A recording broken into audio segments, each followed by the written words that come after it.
Welcome to Doon officers academy. इससे पहले हमने टेंस स्टार्ट किया था and there we have learned about present tense. We have started out with present tense and we will be learning about present continuous tense today. We have already discussed the simple present tense, right? Just to get a brief, please go through that video, right? Because this is a continuation of the previous video. So make sure you go through it. आपको पहले पता होना चाहिए tense क्या होते हैं. In that video I have already explain what is a tense, right. Tense are basically a form of verb only. क्यों? क्योंकि आपको ये बताता है कोई एक एक्शन जो है वो किस टाइम पे हुआ है, राइट. वेदर इट इज़ वो क्या है, टाइम ऑलरेडी बीत चुका है या अभी वो टाइम आएगा, that is when we are referring in context of future tense. या फिर हम क्या कर रहे हैं when we talk about present tense, right. So and we have learn about different types of verb also, right. Verb के आपके 3 form होते हैं जो आपको पता होने चाहिए. कोई भी वर्ब के 3 फॉर्म पता होना आपको इसलिए ज़रूरी हो जाता है because when we are talking in reference to tense हमें हमेशा उन वर्ब की ज़रूरत पड़ती है. और just by looking at the verb you will be able to identify कि आपका कौन से वो सेंटेंस किस टेंस के बारे में बात कर रहा है. So please go through the verb also. Alright, so we will be starting out with the present continuous tense today, right. Simple present tense की बात करें, कोई भी चीज़ जो है, right, there are certain usage that we have learned in similar pattern. We will be learning about present continuous tense. कहाँ पे आप इस्तेमाल करोगे, कब इस्तेमाल करोगे, सेंटेंस का स्ट्रक्चर क्या होना चाहिए. नाउ प्रेजेंट कंटिन्यूस टेंस, ठीक है. तो अंडरस्टैंड दिस, आपको let us try to break down this particular term. जो हमने टर्मिनोलॉजी यूज़ की है पहले ना उसको हम ब्रेक करते हैं, right. Now what does it says? Present. Present का मतलब क्या है? Anything which relates to now. Anything which relates to now is what is known as present. Continuous की अगर मैं बात करूँ, कोई चीज़ जो लगातार चल रही है, anything which is going on. कोई भी चीज़ बिना रुके अगर कोई चल रही है, निरंतर कोई चीज़ चल रही है, वो आपका क्या होता है? That is your continuous tense, ठीक है. तो प्रेजेंट कंटिन्यूस का मतलब क्या हुआ? Without stopping,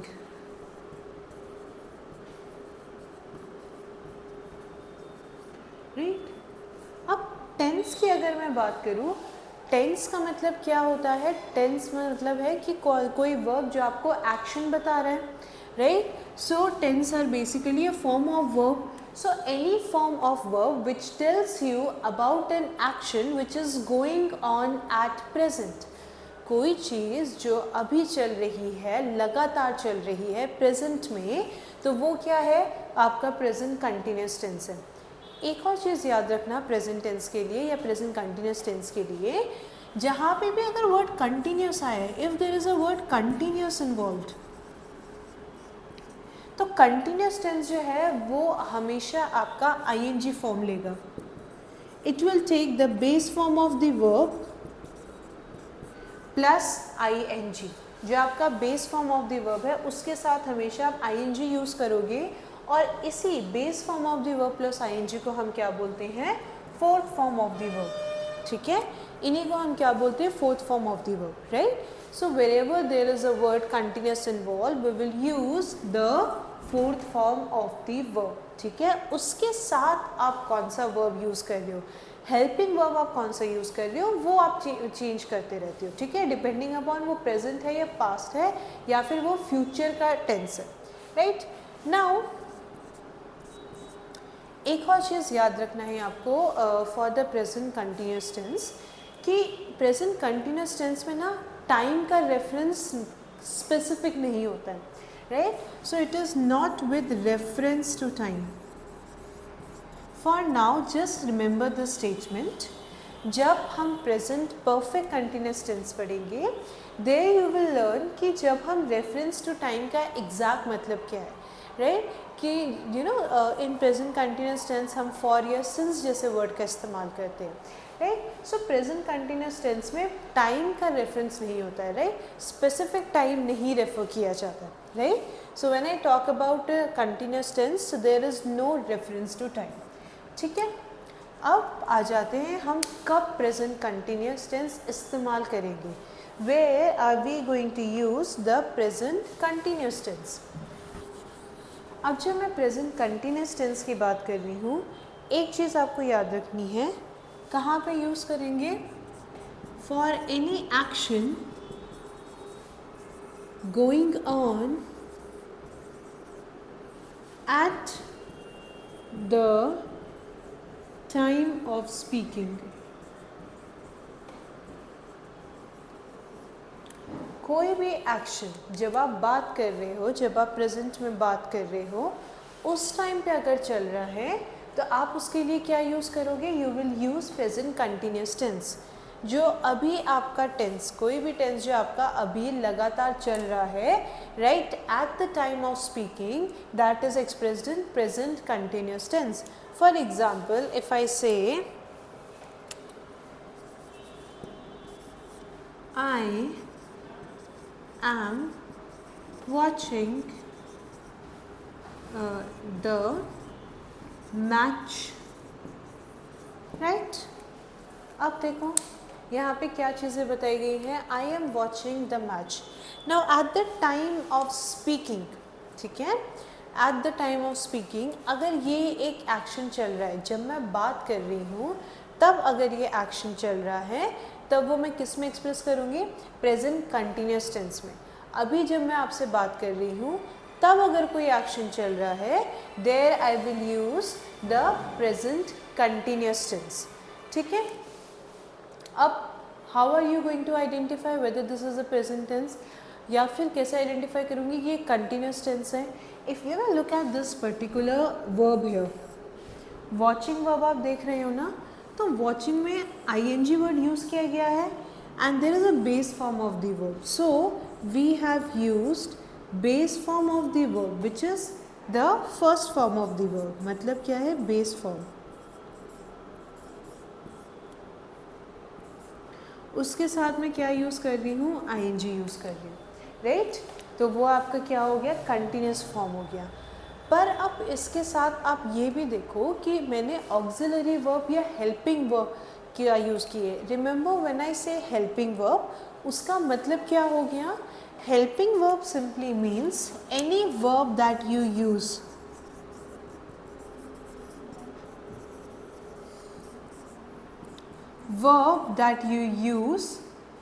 with the main verb। अब मेन वर्ब क्या है?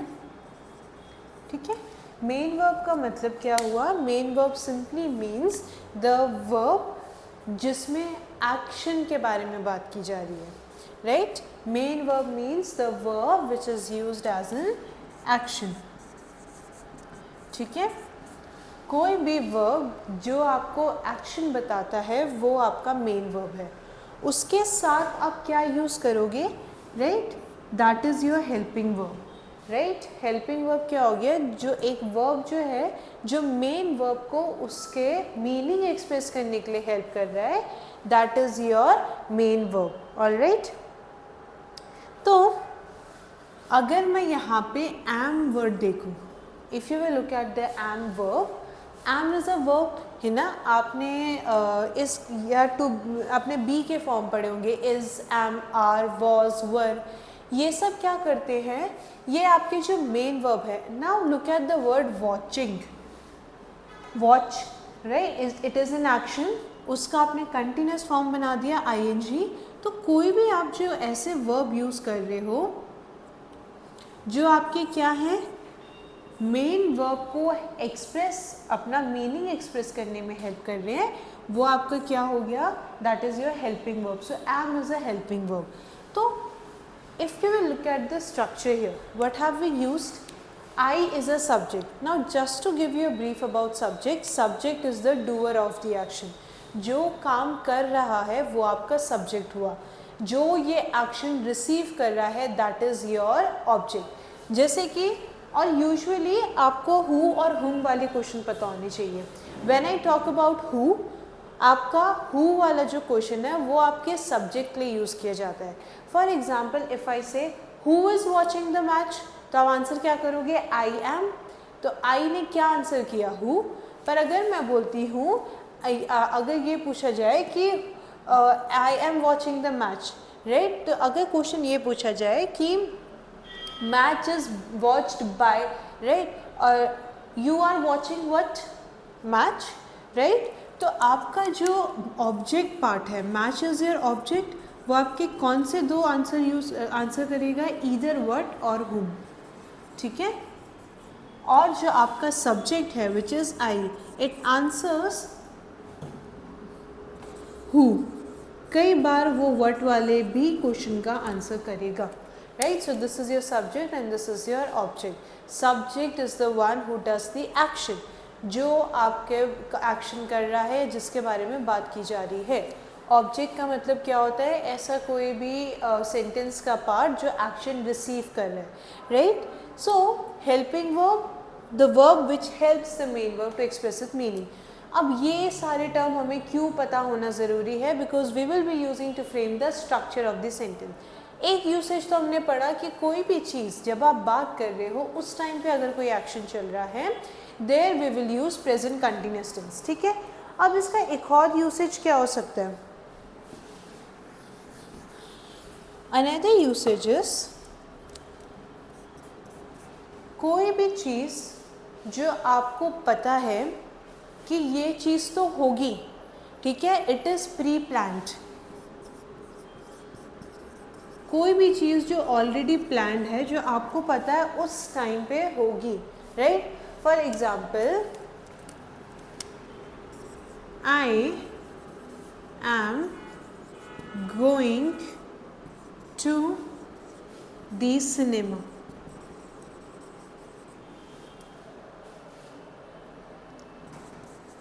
tonight, right? If you are planning to go somewhere, mostly जब आप कोई भी प्लान बनाते हो, if you are planning to go out somewhere, usually it is pre-planned, right? For example, अगर आप सिनेमा देखने भी गए हो, that is already pre-planned है ना। आप एडवांस में टिकट बुक कराते हो, if it's a newly released any picture, तो आपको पता है कि if it's a good picture तो ऑलरेडी आपका हाउसफुल रहेगा, so you need to pre-plan it, right. तो अगर कोई भी चीज़ जो आपको पता है प्री प्लान्ड है, आपको पता है ये इतने टाइम इंटरवल पे होने ही वाली है, फिक्स है, it is likely, it is certain, तब भी आप क्या यूज़ करोगे, प्रेजेंट कंटिन्यूअस टेंस, ठीक है। अब इसमें आप ये चीज़ देखो, जो आप टाइम रेफरेंस दे रहे हो ना, वो बहुत ज़्यादा नहीं है, ठीक है। जो आप स्पेसिफिक टाइम की अगर मैं बात करती हूँ तो वो आपका बहुत ज़्यादा नहीं है, नियर फ्यूचर में कोई चीज़ होने वाली है। So anything which is pre plan and you know will happen in a near future, there also we use the term in present continuous. वहाँ पे भी वो कब आता है, प्रेजेंट कंटिन्यूस में आता है, ठीक है। तो if now let us move to the example here, I am going to the cinema tonight. Tonight जो आपने टाइम का कॉन्टेक्स्ट दिया है, इट इज़ नियर फ्यूचर। आपने अगर शाम को प्लान किया कि आपको कहीं जाना है, so this is near future only, है ना। तो अगर मैं बोलती हूँ when anything is pre plan, pre schedule, it will happen, but happen where, in near future, there also the sentence is expressed in present continuous tense. वो किस में एक्सप्रेस करोगे आप, प्रेजेंट कंटिन्यूअस टेंस में। Example, I am going to the cinema tonight. So ये आपका क्या है, प्री शेड्यूल्ड एक्टिविटी है, right. Now again the structure of the sentence will remain the same. We will use the base form of the verb with ing, we will use an auxiliary verb and we will use a subject and an object, है ना। I is a subject, tonight is an object, going is a verb, I am is also a verb, ठीक है। तो ये कुछ चीज़ें हैं जहाँ पे आप प्रेजेंट कंटिन्यूस टेंस का इस्तेमाल करते हो, right. So this was about your tense, present continuous tense. हमने इसमें क्या पढ़ा है, ये कहाँ पे आप इस्तेमाल करते हो। We have learned the usage here. Now moving to the structure of the sentence, ठीक है। See, why is it important for you to understand the structure? क्योंकि you know, if you will look at RAMC previous year questions, there has always been a definite number of questions being asked with regard to the tenses. कहाँ पे tense use करते हो, verb का कौन सा form use करते हो, ये दो चीज़ें बहुत ज़्यादा इम्पॉर्टेंट होती हैं। So for this, to understand a tense, be aware about the form of verb, verb के तीनों फॉर्म आपको पता होने चाहिए। दूसरा आपका कहाँ पे इस्तेमाल कर रहे हो, right. Later as we will proceed with the tenses आपको चीज़ें समझ आएंगी। कोई एक टेंस जो है वो आप अच्छे से कर लो, राइट। उसके बाद ज़्यादा चेंजेस नहीं होते, right. Once you have understood the structure, the usage, जो आप नेक्स्ट टाइप के टेंस पढ़ते हो that is present and past and future, it becomes easier for you to understand, ठीक है। Now moving to the structure of the sentence.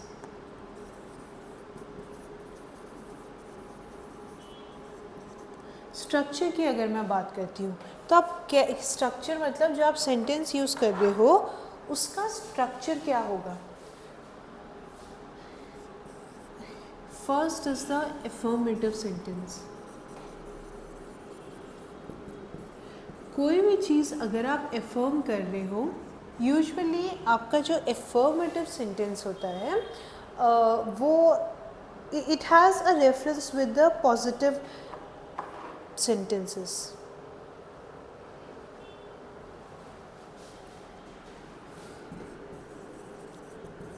Positive sentence,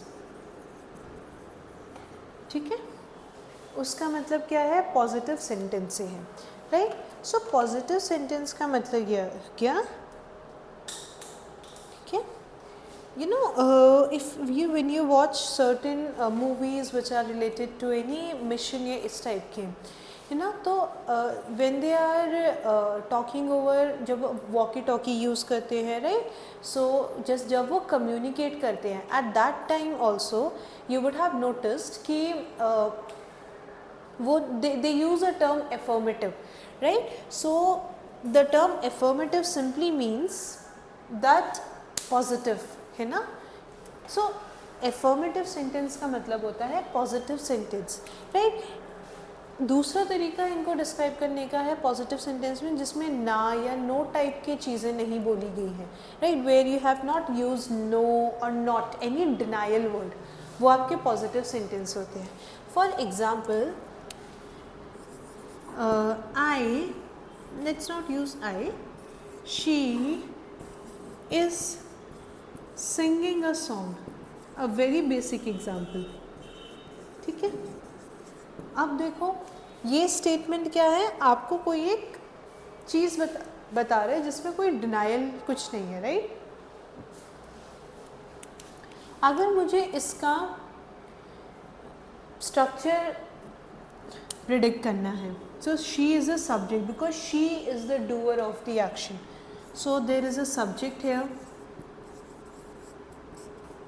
इस क्या है आपका ऑक्सिलरी वर्ब है, तो ऑक्सिलरी वर्ब में आप यूज़ कर सकते हो इज़, एम या आर। रिमेंबर यही तीन फॉर्म आप यूज़ करोगे जब आप प्रेजेंट कंटिन्यूस टेंस की बात कर रहे हो। वॉज हो गया, वर हो गया, ये आपके किस लिए यूज़ किए जाते हैं, पास्ट टेंस के लिए। So is, am, are, this is your used for present tense, ठीक है। जब इनके साथ आईएनजी फॉर्म लग जाए, that is the fourth form of the verb.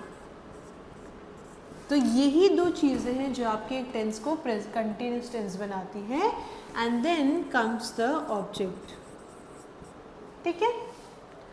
अब another example, if I have to make a sentence related to negative sentence, जहाँ पे भी टर्म आपका नेगेटिव आ जाए ना, एक चीज़ उसके साथ ध्यान रखना, that simply where the words like no और नॉट या any word which expresses a denial, जहाँ पे कोई चीज़ की मना किया जाए, डिनाई किया जाए, दैट इज़ योर प्रेजेंट, वो आपका क्या है, नेगेटिव सेंटेंस है।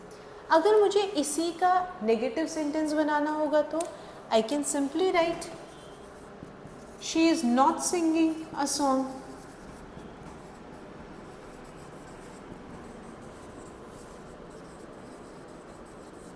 है ना।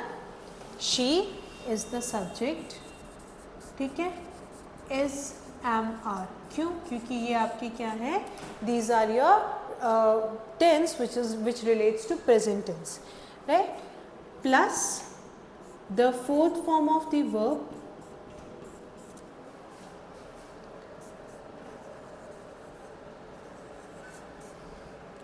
Plus the object, right. So we use subject plus is, अच्छा sorry, we use the, because this is a negative sentence, we will use not also. Then the fourth form of the verb and then the object, right? So this is a negative sentence. अब एक last आपका sentence आता है, that is your interrogative sentence.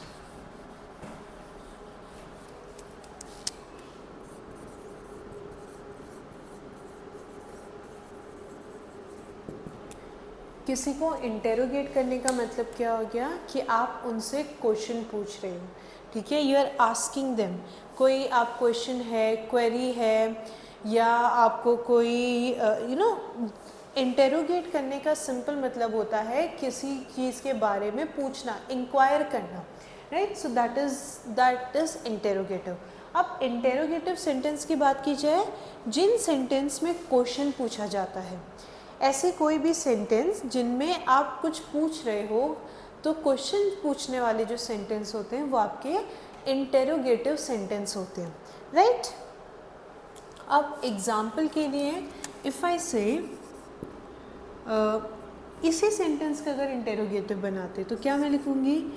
Is she singing a song, ठीक है, I will say is she singing a song. अब यहाँ पे बस एक छोटा सा डिफरेंस आ जाता है एफर्मेटिव और इंटेरोगेटिव सेंटेंस में. जब इंटेरोगेटिव में यूज़ कर रही हूँ तो वो हमेशा आपका किससे शुरू हो रहा है? किसी हेल्पिंग या ऑक्सिलरी वर्ब से. लेकिन जब मैं पॉजिटिव सेंटेंस बना रही थी वो हमेशा एक सब्जेक्ट से शुरू हो रहा था. So the only difference is here a question is being asked and there is a change in the position of the helping verb and the subject. तो subject और verb के position interchange हो रही है. बस structure में आपको इतना याद रखना है. So what will is the structure? Is what? Is, am, or I can use are. ये आपकी क्या है? auxiliary verb, ठीक है. She is the subject, ठीक है. अब अगर मैं सिंगिंग की बात करती हूँ तो सिंगिंग क्या है? This is your verb form, so we will use fourth form of the verb and then comes the object, ठीक है. तो डिफरेंस यहाँ पे क्या आ रहा है? The only difference here is the changing of the position of the subject and the auxiliary verb. बस इन दो में फ़र्क आता है इंटेरोगेटिव सेंटेंस में, and there is a question mark after the object, right? So this was all about your present continuous tense. कहाँ पे आप यूज़ करते हो?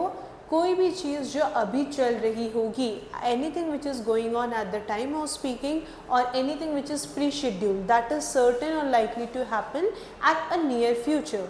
There also we use the present continuous form. Because it refers to continuous form, anywhere where there is a word continuous involved, you will use fourth form of the verb.